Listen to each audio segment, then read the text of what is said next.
Hey y'all, come look at this. Number 1, engineer साहब से बहस के लिए जरूरी है कि आपके मिलियन सब्सक्राइबर होंगे, वरना आप बात नहीं करेंगे। तो मैंने कहा भी तेरी तो व्यूअरशिप सैकड़ों में भी नहीं है, बड़े को बुलाओ। दूसरी शर्त यह कि आपके साथ इमाम काबा और मुफ्ती तकी उस्मानी साहब आएंगे। करके मुफ्ती तकी उस्मानी साहब से टाइम लें, उनको साथ लेकर आए। मुफ्ती मुनीबुर रहमान साहब को ले आए, इमाम काबा को ले आए। तीसरी शर्त इस्लाम में यह है कि इंजीनियर साहब से अगर आप बातचीत के लिए आएंगे तो बाय एयर आने की आपको इजाजत नहीं है। आप 22 घंटे का 20 घंटे का सच्ची मुच्ची का सफर करके आएंगे। आप 22 घंटे का सफर नहीं, 2 घंटे का सफर। चौथी शर्त यह है कि आपको जेहलम और कराची का फासला बताने की भी इजाजत नहीं। उन्होंने कहा मैं 22 घंटे का सफर करके आया। ये इनका सफेद झूठ है कि 22 घंटे का सफर करके आए, ये बाय एयर आए हैं, वो 2 घंटे का सफर है। पांचवी शर्त इस्लाम में इंजीनियर अली मिर्जा से बातचीत के लिए जो इस्लाम में शर्त है, क्योंकि वो हर बात कुरान और सुन्नत के मुताबिक करते हैं ना, शर्त यह कि किताबों का बोरा आपको लाने की इजाजत नहीं है।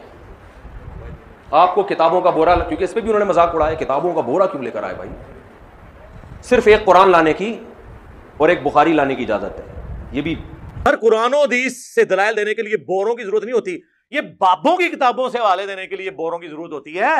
ये तो एक मोबाइल के अंदर हदीस की किताबें आ जाती हैं। ऐसी ऐसी शर्तें जो आज तक इस कायनात में किसी ने नहीं। छठी शर्त यह है कि आप अकेले आएंगे या मुफ्ती तकी साहब इमाम हरम आएंगे। 5 आदमी आपको लाने की इजाजत नहीं है। मैंने आपके साथ अकेले बात करनी कैमरामैन की मौजूदगी में, या मुफ्ती तकी उस्मानी साहब साथ बैठ जाएं, तीसरा कोई बंदा नहीं। कहा कि 6-7 मेरे साथ बंदे होंगे, जिसमें एक मौलवी का भी नाम ले लिया। तो इंजीनियर साहब को अगर ये बिल्कुल भी पसंद नहीं था कि मेरे साथ कैमरामैन के अलावा कोई और आदमी आए, तो अबे भाई मैंने 48 घंटे का आपको टाइम दिया था, आप 48 आवर्स में इतना सा क्लिप रिकॉर्ड करवा देते कि मुफ्ती साहब मुझे ये बिल्कुल पसंद नहीं है कि किताबें उठाने के लिए भी कोई आपके साथ।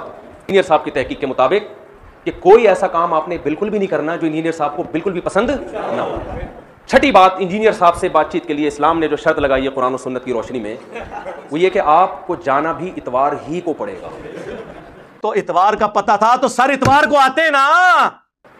हालांकि वो 48 आवर्स में ये कह सकते थे कि मैं इतवार को बातचीत करूंगा, तो हम एग्री हो जाते। हम तो टाइम लेकर आए थे, मेरी छुट्टी 30 अक्टूबर तक थी, पूरा महीना मेरे ये टाइम निकाल के इसलिए गया था कि फरार होने का कोई रास्ता मैं ना छोड़ूं। आप कह देते भाई अभी मैं नहीं, हमने क्या था ये भी मुमकिन है सफर में हो हजरत, वो क्या भाई मैं तो कहीं गया हुआ हूं, तो कोई बात नहीं यार आ जाओ, 30 अक्टूबर बहुत टाइम है।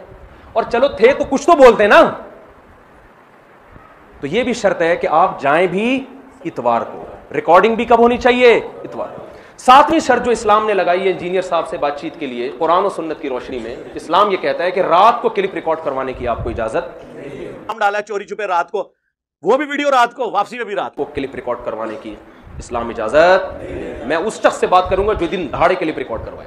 8वीं शर्त यह है कि उस सूरत में इजाजत दूंगा कि पुलिस ना रोके, जो उनका अपना बनाया हुआ ड्रामा है कि पुलिस ने रोका था, वो मैं भी बताता हूं कि ड्रामा है वो। मुझे कॉल आई डिस्ट्रिक्ट पुलिस ऑफिसर, उनके जो सिक्योरिटी के हेड थे, उनके असिस्टेंट, उन्होंने मुझे कॉल की, कहते हैं मुफ्ती साहब के साथ तो हम कर लेंगे जो कुछ करना है, आपने इसका रिस्पॉन्स नहीं करना। यह है कि इंजीनियर से बातचीत के लिए 9वीं शर्त यह है कि जब वो ये दावा करें मुझे पुलिस ने रोका है, तो उसमें कोई उनसे ये पूछ नहीं सकता कि पुलिस ने सिर्फ आपको क्यों रोका है, मुफ्ती साहब को क्यों नहीं रोका। आप कह सकते हैं मुफ्ती साहब तो मार्केट से शार्ट हो गए थे, नजर ही नहीं आ रहे थे। तो मुफ्ती साहब शार्ट इसलिए हुए थे कि किसी को जब नुमाइंदा बनाया जाता है तो शार्ट होने ही के लिए बनाया जाता है। तो ऐसी की तैसी आ गया तो पुलिस भी पकड़ ले। आप अपने शहर में होके जनाब डर रहे हो और एक आदमी कराची से चल के आया नहीं डर रहा। वो किसी ने बड़ी अच्छी पोस्ट चलाई थी 48 घंटों के बाद कि ये खबर गलत है कि इंजीनियर साहब शर्म से पानी में डूब के हलाक हो गए हैं।